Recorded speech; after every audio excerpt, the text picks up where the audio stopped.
Hi good morning friends, welcome to my channel. ಇವತ್ತು ಅವರೆಕಾಳು ತೊಗೊಂಡಿದ್ದೀನಿ. ಅವರೆಕಾಳು ಸಾಂಬಾರು ಮಾಡೋಣ ಅಂತ ನೋಡಿ. ಇಲ್ಲಿ ಅವರೆಕಾಳಿಗೆ ಈರುಳ್ಳಿ, ಟೊಮೊಟೊ ಎಲ್ಲ ಹೆಚ್ಚಿಟ್ಕೊಂಡಿದ್ದೀನಿ. ಕೊತ್ತಂಬರಿ, ಶುಂಠಿ, ಬೆಳ್ಳುಳ್ಳಿ, ಚಕ್ಕೆ, ಲವಂಗ ಏಲಕ್ಕಿ ಇಟ್ಕೊಂಡಿದ್ದೀನಿ. ಕಾಯಿ ಇಲ್ಲಿ ಒಂದು ಜಾರಿಗೆ ಶುಂಠಿ, ಬೆಳ್ಳುಳ್ಳಿ, ಚಕ್ಕೆ, ಲವಂಗ ಏಲಕ್ಕಿ ಹಾಕ್ಕೊಳ್ಳೋಣ. ಹಾಕೊಂಡ್ಮೇಲೆ 2 ಈರುಳ್ಳಿ ಹೆಚ್ಚಿಟ್ಕೊಂಡಿದ್ದೆ, ಅದನ್ನು ಹಾಕ್ಕೊಂಡಿದ್ದೀನಿ. 2 ಟೊಮೊಟೊ ಮೀಡಿಯಮ್ ಸೈಜು, ನಾವು ಹುಳಿ ಜಾಸ್ತಿ ತಿನ್ನಲ್ಲ, ಅದಕ್ಕೆ 2 ಸಣ್ಣ ಹಾಕ್ಕೊಂಡಿರ್ತೀನಿ. 1-2-3 ಇಡೀ ಕಾಯಿ, ಒಂದು ಅರ್ಧ ಒಳಕ್ಕೆ ಕಾಯಿ ಹಾಕ್ಕೊಂಡಿದ್ದೀನಿ. ಒಂದು ಕಾಯಿಲಿ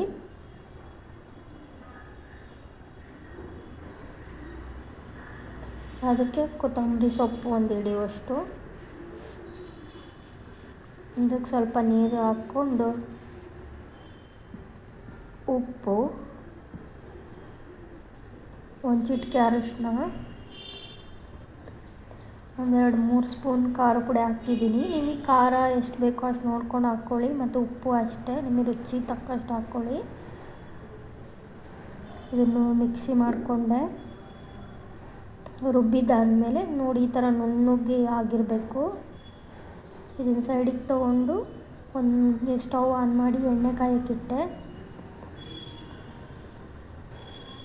ಎಣ್ಣೆ ಕಾದ್ಮೇಲೆ ಈರುಳ್ಳಿ ಒಗ್ಗರಣೆಗೆ ಈರುಳ್ಳಿ, ಕರಿಬೇವು, ಬೆಳ್ಳುಳ್ಳಿ ಜಜ್ಜಿ ಹಾಕ್ಕೊಂಡಿದ್ದೆ. ಅದಾದಮೇಲೆ ಸ್ವಲ್ಪ ಸಾಸಿವೆ, ಜೀರಿಗೆ ಹಾಕ್ಕೊಂಡಿದ್ದೀನಿ ಒಗ್ಗರಣೆಗೆ. ಇದೊಂದು ಸ್ವಲ್ಪ ಮಿಕ್ಸ್ ಮಾಡಿಕೊಂಡು ಚೆನ್ನಾಗಿ ಅವರೆಕಾಳು ತೊಳೆದು ಇಟ್ಕೊಂಡಿದ್ದೆ. ಇನ್ನೊಂದು ಸಲ ರಾತ್ರಿನೇ ನೆನೆಸಿಟ್ಟಿದ್ದೆ. ಇವನ್ನ ಚೆನ್ನಾಗಿ ಇದು ಮಾಡ್ಕೋಬೇಕು, ಎಣ್ಣೆ ಫ್ರೈ ಮಾಡ್ಕೋಬೇಕು ಸ್ವಲ್ಪ. ಇದಕ್ಕೆ 1 ಚಿಟಿಕೆಯಷ್ಟು ಉಪ್ಪು ಹಾಕ್ಕೊಂಡು ಚೆನ್ನಾಗಿ ಬೇಯಿಸ್ಕೋಬೇಕು. ಈಗ ರುಬ್ಬಿಟ್ಕೊಂಡಿರೋ ಮಸಾಲ ಸೇರಿಸ್ತಿದ್ದೀನಿ. ಫ್ರೈ ಆದಮೇಲೆ ಅದು ಜಾರಿಗೆ ನೀರು ಹಾಕ್ಕೊಂಡು ನೀರು ಸೇರಿಸಿ ನಮಗೆ ಎಷ್ಟು ಬೇಕೋ ಅಷ್ಟು ಅಳತೆ ತಕ್ಕಂಗೆ, ತೆಳು ಬೇಕು ತೆಳು, ಇಲ್ಲಾಂದರೆ ಗಟ್ಟಿ ಬೇಕಂದರೆ ಗಟ್ಟಿ ಮಾಡ್ಕೋಬೇಕು. ನಿಮಗೆ ಯಾವ ಥರ ಬೇಕೋ ಆ ಥರ ಮಾಡ್ಕೊಳ್ಳಿ. ನಾನಿಲ್ಲಿ ಒಂದು ಮೀಡಿಯಮ್, ಇತ್ಲ ತೆಳುನೂ ಅಲ್ಲ ಇತ್ಲ ಗಟ್ಟಿನೂ ಅಲ್ಲ, ಆ ಥರ ಮಾಡ್ಕೊತಿದ್ದೀನಿ.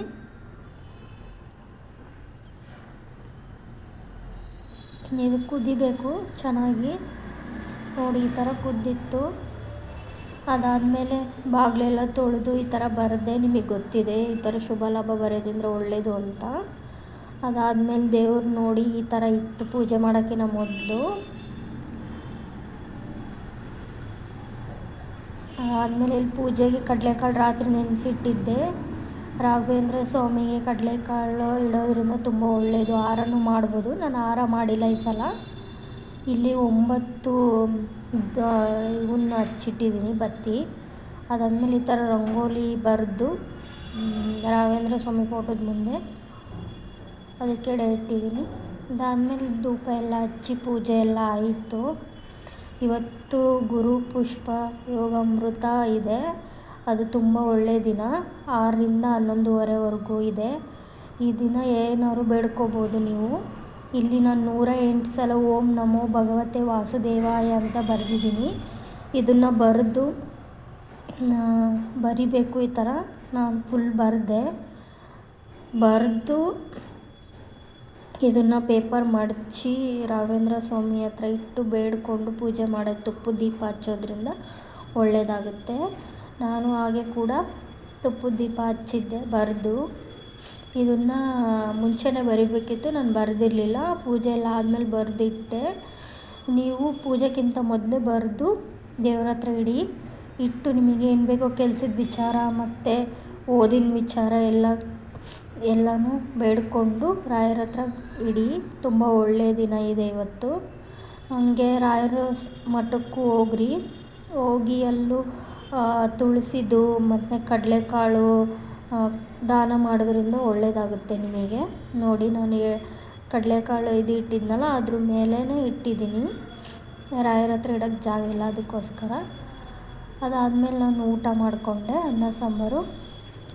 ಇಷ್ಟ ಆಗಿತ್ತು ಇವತ್ತಿನ ಲಾಗು ಫ್ರೆಂಡ್ಸ್. ದಯವಿಟ್ಟು ಲೈಕ್ ಮಾಡಿ, ಶೇರ್ ಮಾಡಿ, ಕಮೆಂಟ್ ಮಾಡಿ, ಸಬ್ಸ್ಕ್ರೈಬ್ ಮಾಡೋದು ಮಾತ್ರ ಮರಿಬೇಡಿ ಫ್ರೆಂಡ್ಸ್. ದಯವಿಟ್ಟು ಸಬ್ಸ್ಕ್ರೈಬ್ ಮಾಡಿ ಫ್ರೆಂಡ್ಸ್.